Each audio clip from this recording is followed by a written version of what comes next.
एक लड़की के साथ इतना सब होता रहा, पर वो लड़की अपने घर फ़ोन कर कर के ये बताती है कि मैं ठीक हूँ और मैं अपनी मर्ज़ी से गई हूँ।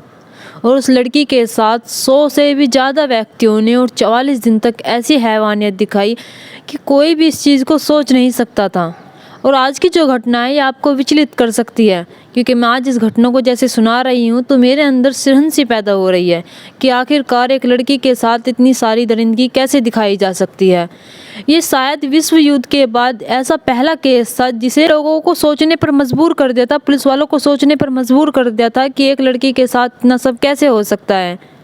चलिए तो जानते हैं इस घटना के बारे में। नमस्कार, आदाब, सत श्री अकाल, हर हर महादेव। मेरा नाम रूपा है और आज की ये घटना जापान का एक शहर है टोक्यो, और यहीं की एक जगह लगती है सातिमा प्रीफेक्चर। और यहीं पर एक लड़की की लाश मिलती है। जब उस लड़की की लाश मिलती है तो पुलिस वाले जो होते हैं उसे पोस्टमार्टम के लिए भेजते हैं। अब पोस्टमार्टम में ये पाया जाता है कि उस लड़की के साथ गैंग रेप हुआ है, उस लड़की का बलात्कार हुआ है। पुलिस वाले जो होते हैं उसकी जानकारी निकालने लगते हैं। अब ये सोचने लगते हैं कि ऐसा किसने किया होगा। अब ये अलग अलग जगह अलग अलग एंगल से केस की इन्वेस्टिगेशन करने लगते हैं। तभी उन्हें कुछ पता चलता है कि एक गैंग है याकुजा, और ये गैंग जो है उस टाइम पर बहुत ही फेमस था और ये बदमाशों गुंडों का बहुत ही नाम चल रहा था। यानी कि ये जो गैंग के व्यक्ति थे वे लड़कियों को उठाते थे, उनके साथ बलात्कार करते थे। तभी पुलिस वाले जो होते हैं उस गैंग का एक व्यक्ति होता है मियानो, उसे गिरफ्तार कर लेते हैं। गिरफ्तार करने के बाद वे तो एक निशाना लगाते हैं, वे पूछताछ करते हैं, लेकिन ये मियानो जो होता है एक ऐसी कहानी सुनाता है पुलिस वालों को जिसे पुलिस वालों को भी इस केस के बारे में नहीं पता था। पुलिस वाले जो होते हैं उससे कहते हैं कि हमें सब पता चल गया, तुमने क्या किया है। मियानो जो होता है वो कहता है कि साहब मैं ही इसमें नहीं था, मेरे साथ इसमें और भी लड़के थे, यानी कि मेरे साथ और भी व्यक्ति थे। वो उन व्यक्तियों के जब नाम बताता है, नामों की जो लिस्ट होती है वो 100 से भी ज़्यादा होती है। जब पुलिस वाले इसकी बात सुनते हैं तो पुलिस वाले जो होते हैं सोचने लगते हैं कि हम इससे किस केस के बारे में बात कर रहे हैं और ये हमें किस केस के बारे में बता रहा है।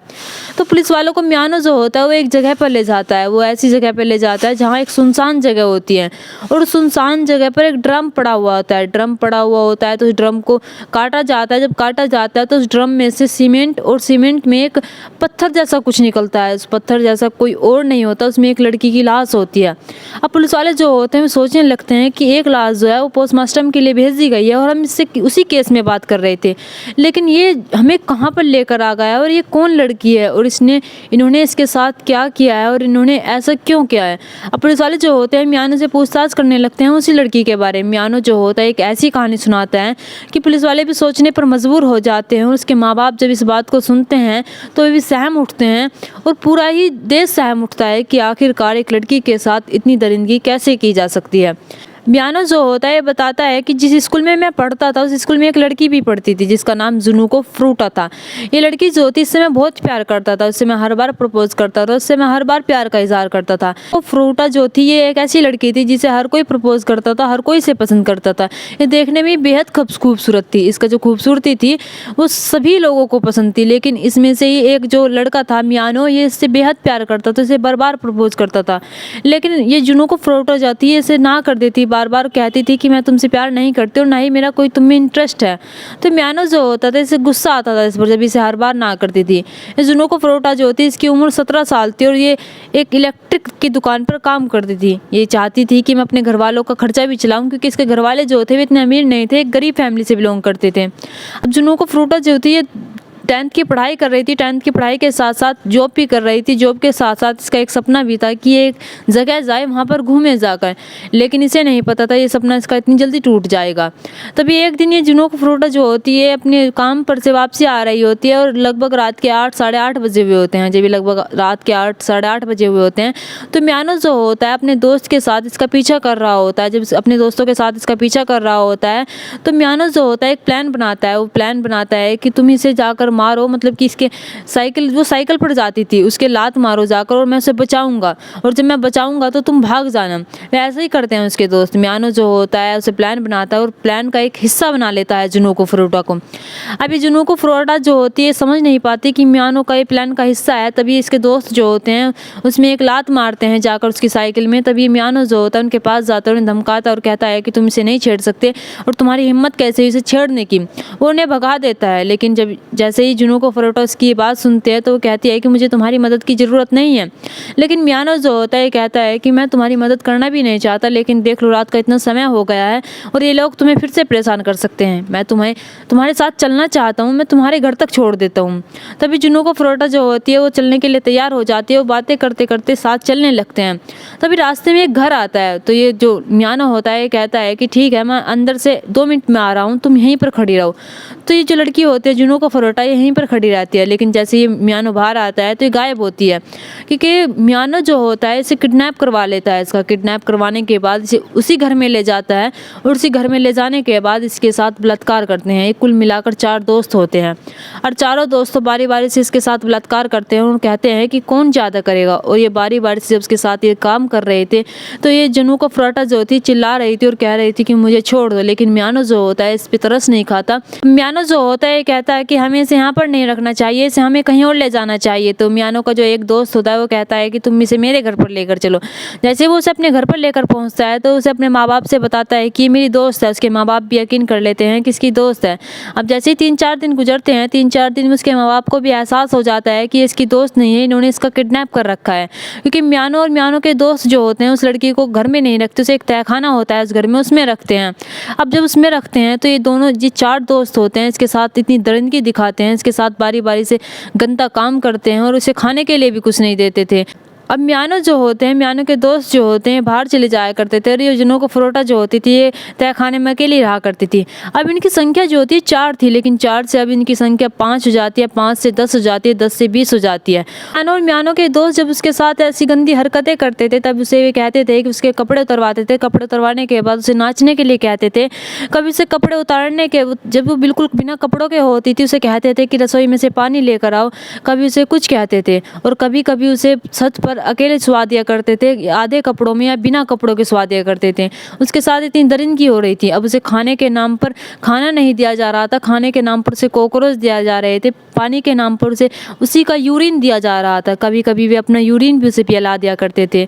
और इतना ही नहीं, उसे शराब भी पिलाया करते थे और कभी कभी उसे 7 या 8 सिगरेट उसके मुंह में दे दिया करते थे, उसे पिलाया करते थे। जुनू को फरोटा जो होती थी भीख मांगती थी कि मुझे जाने दो, लेकिन ये नहीं जाने देते।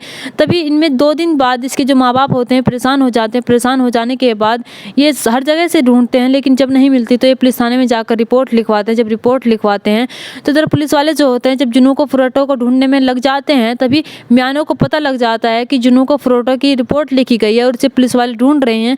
तभी मियानो जो होता है जुनू को फरोटा के पास जाता है। वहाँ पर जाने के बाद उसे फ़ोन देता है और कहता है कि तुम अपने माँ बाप से कहो कि तुम अपने आप गई हो और तुम अपनी मर्जी से गई हो और तुम घूमने के लिए गई हो और तुम अपने दोस्तों के साथ हो और वे अपनी एफआईआर वापस ले ले और ना ही वे किसी पुलिस के पास जाए और ना ही कहीं पर जाए, तुम अपनी खुशी से आई हो। अगर तुमने ऐसा नहीं किया तो हम तुम्हारे घर वालों को मार देंगे और देख लेना तुम्हारा तो हम हंस ऐसा कर ही रहे हैं। अब जुनू का फरोटा जो होती है भी सोचने लगती है, भी डर जाती है कि मेरे माँ बाप को कुछ कर देंगे और मेरे माँ बाप को मार देंगे। तो वो जो जुनू का फरोटा होती है उसे कॉल पर कहती है अपने माँ बाप को कि मैं अपने मर्जी से आई हूँ, मैं अपने दोस्तों के साथ आई हूँ, मैं आप घबराने को आपको कोई बात नहीं है और ना ही आप मुझे तलाश करो, मैं अपने आप आ जाऊँगी। अब उसके माँ बाप जब ये बात सुनते हैं वो 2-3 बार बात करती है तो वे अपनी एफआईआर वापस ले लेते हैं। एफआईआर वापस लेने के बाद मियानो जो होता है उसके साथ फिर से वही दरिंदगी दिखाता है। अब ये जो लड़की होती है इसे इतना मारता है, इतना पीटता है इसके साथ गंदा काम करने के बाद कि इसे चलना भी बस की नहीं रहता। ये कुछ दिन तो ऐसे हो जाते हैं कि रेंगते हुए टॉयलेट में जाती थी और ये टॉयलेट कभी कभी वहीं पर कर दिया करती थी। इसके साथ इतनी दरिंदगी दिखाई जा रही थी।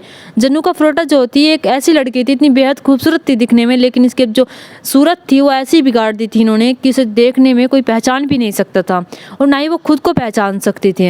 अब मियानो जो होता है अपने जो दोस्तों की संख्या होती है वो बढ़ाता चला जाता है और उसके साथ हर दिन दरिंदगी कराता चला जाता है और जो संख्या होती है वो 100 से ज़्यादा लोगों तक की हो जाती है, यानी कि 100 तक लोगों की हो जाती है। अब जुनू को फरोटा जब इसके साथ ये गलत काम करते थे तभी कभी कभी इसके प्राइवेट पार्ट में ऐसी ऐसी चीज़ें डाल दिया करते थे कि उसके जो इन्फेक्शन हो गया था और इन्फेक्शन ऐसे हो गया था कि इसका टॉयलेट नहीं निकल रहा था और इसे खाने के लिए जब कुछ नहीं दे रहे थे दिन बीतते चले जाते हैं और दिन इतने बीत जाते हैं कि इस लड़की को 40 दिन बीत जाते हैं। जब 40 दिन बीत जाते हैं इस लड़की की हालत बहुत ख़राब हो जाती है और उसका जो शरीर होता है वो इतना बेकार हो जाता है, वो शरीर जो होता है सड़ने लगता है, उसमें बदबू आने लगती है। इन्होंने इसके साथ इतनी दरिंदगी दिखाई थी, इन्होंने इसके साथ इतना गंदा काम किया था, इसे सिगरेट से जलाया था, इसे सिगरेट से जलाने के साथ साथ इसे मारा पीटा और उसकी हालत जो थी इतनी ख़राब कर दी थी। सच में सुनाने में ही इतनी घबराहट हो रही है। तो सोचो कि अगर जैसे मैंने इस कहानी को सुना होगा तो मुझे कितनी घबराहट हुई होगी। अब मियानो जो होता है इसके साथ आए दिन ऐसा ही करता था और इसके दोस्त जो होते थे वे भी ऐसा ही करते थे। अब जनुका परोटा जो होती है इसके शरीर से बदबू मारने लगी थी जब, तो ये इसके पास भी नहीं जाया करते थे। तभी इसके बीच इन्होंने एक लड़की का बलात्कार किया और बलात्कार करने के बाद उसे छोड़ दिया था। जनुका परोटा जो होती है कहती है कि भीख मांगती है, कहती है कि मुझे छोड़ दो, लेकिन ये मियानो जो होता है कहता है कि नहीं। इसके दोस्त जो होते हैं वे भी कहते हैं कि अब इसे छोड़ दो, इसकी हालत देखो कैसी हो गई है, बेकार हो रही है, इसमें बदबू आ रही है।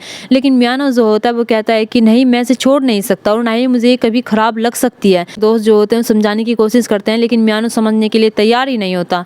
अब 44 दिन बीत जाते हैं। जब 44 दिन बीत जाते हैं तो मियानो जो होता है एक दिन किसी जुए में हार जाता है और हार जाने के बाद जब ये घर आता है तो घर आने के बाद इसे बहुत गुस्सा आता है और जब इसे गुस्सा आता है तो जनुका परोटा को लेकर आता है और लेकर आने के बाद उसे थोड़ा थोड़ा पेट्रोल डालकर उसे लाइटर से जलाता है। जब उसे थोड़ी थोड़ी जला रहा था तो उसे पता ही नहीं लगा कि कितनी कब में उसमें इतनी आग लग गई।